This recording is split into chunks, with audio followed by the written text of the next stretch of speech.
or skill shows up in the box, it gets transferred to him immediately. Another skeleton was coming in to attack from the side, but the SR rank parry activates, and he manages to deflect the attack. With that, the creature is left kind of frozen, and he lands a clean slash on it. Man, who was it again that said you couldn't cut skeletons with a sword, huh? Who was the idiot that said that 3 minutes ago? That was obviously thanks to the SR rank sword mastery.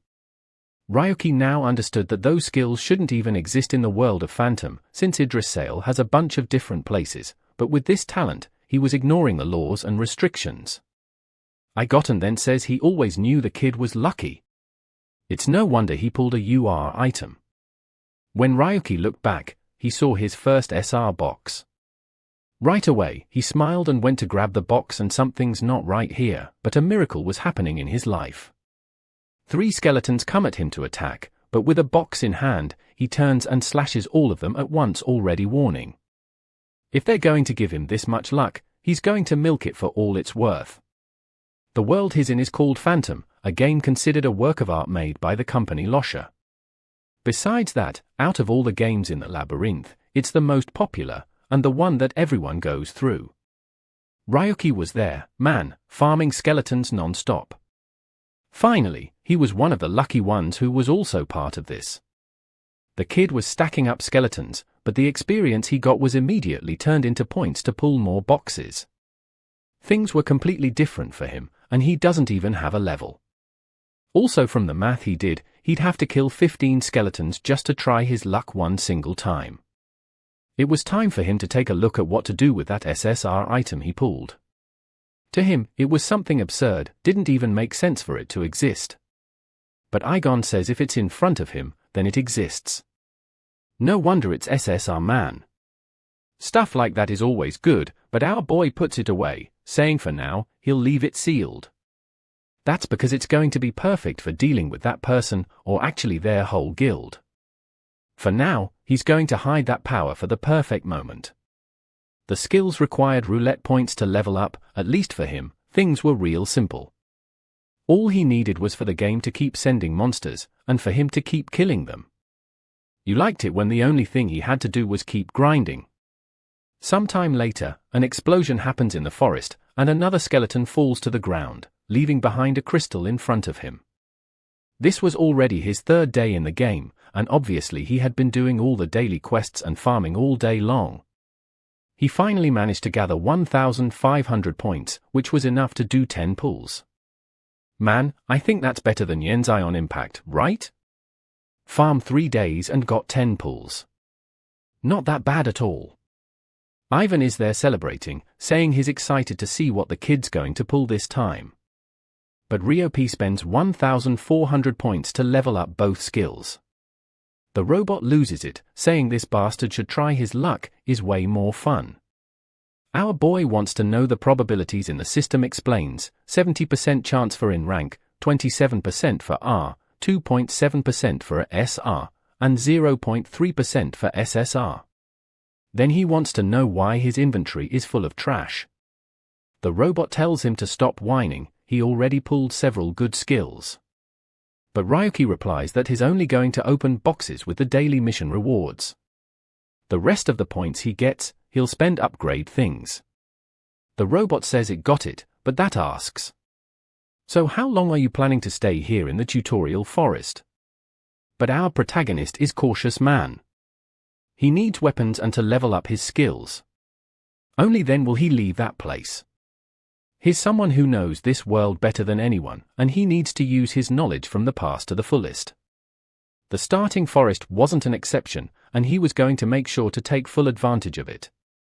That's because it's a place where once you leave, you can't come back. So before taking risks out in the world, he needed to make the most of it. He then tells Vigen that he needs to practice a lot to understand what the limits of the system are, and what he can actually do even without having any stats. Apparently, 7 days have already passed, and of course leveling up was starting to slow down more and more. At least both SR rank skills were already at level 3. Unfortunately, there was no option to level him up further, which shows this is the limit of the tutorial. But then Igon gives him a little pat on the face, saying it's time to claim this 7-day login reward. Even though it was a guaranteed SR, there was still a chance it could be a useless SR. But man, it's all or nothing, and he commands the box to open.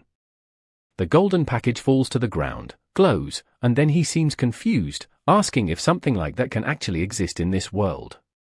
He'd receive an SR rank sword, but at the same time it's a sword, it also has a revolver built into it. But he knows that considering the Phantom World story, weapons like that shouldn't exist, which means if anyone sees something like that, the world is going to go nuts. He tested out by doing a little light cut on a tree, which instantly gets sliced like butter. Even considering that he has sword mastery, the power of that thing was out of the ordinary. That's when he remembers that when he entered the game, he was basically dying in real life and wonders what happens if he dies here. Igon explains that if he dies, he'll receive a backup and will be resurrected. But he wouldn't want to go through that since reconstructing the body would hurt like hell. Ryuki, though, replies that he doesn't care about the pain and tells him to go ahead and use the tickets. He needed to increase his combat power even more, even if just a little. Sometime later, he's already re-equipped with a rank R set, but hey, at least it's better than nothing. He then tells Igon to get ready and start recording everything. From this second on a single moment of his gameplay should be missed. The robot asks what the file name should be, and he says to call it, the disk that backed away, but escaped from the abyss. The robot says okay, but wants to know why he suddenly wants to record something like that. Amo explains that most of the games from the company Rosha were kind of rushed in development. And even this one, which was one of the most well-made, wasn't that different. There are still some bugs. Like for example, right in front of him is this boss knight who was supposed to appear way later in the game. The system announces that this is the Black Knight of Chaos, a creature blessed by the God of Darkness. And with that, a sudden mission appears to eliminate him. He would receive 10 tickets and 1 guaranteed S-rank ticket. For someone who was already planning to kill the creature, getting a bonus on top was perfect. The boss raises his sword, telling the boy to prove himself and slashes down hard. Ruki, though, with that overpowered sword and level 3 parry skill, manages to deflect the monster's attack backwards, just as he expected. Since he doesn't have levels, he's limited to what his skills can do. With that, he tells the MIC to get ready and lands a solid blow to the chest, but the strike doesn't seem to do anything. Igon congratulates him for his bravery and says it looks like his attacks are working. Obviously, Ruki is confused, especially since he didn't deal any damage. That's when Igon tells him to remember, he's in a more realistic world. Then the protagonist understands, he was fighting like a character trying to chip away HP by hitting armor. But he wasn't bound by the rules anymore, and in this case needed to fight more realistically. With that, he throws himself at the boss in search of a real weak point. The knight tries to block his blow, but Ruki manages to defend with the sword and get closer. He stabs the sword deep into the armor, and fires a shot right in the middle of the arm. The stump falls to the ground, and the knight lets out a groan agony. Ruki is finally starting to understand what Igon keeps saying about him not having HP, but at the same time being able to break the rules of the game. He didn't have to worry about the life of the creatures. What mattered was fighting in a realistic way. In the middle of all that haze in his head, man, out of nowhere, the monster hits him right in the shoulder.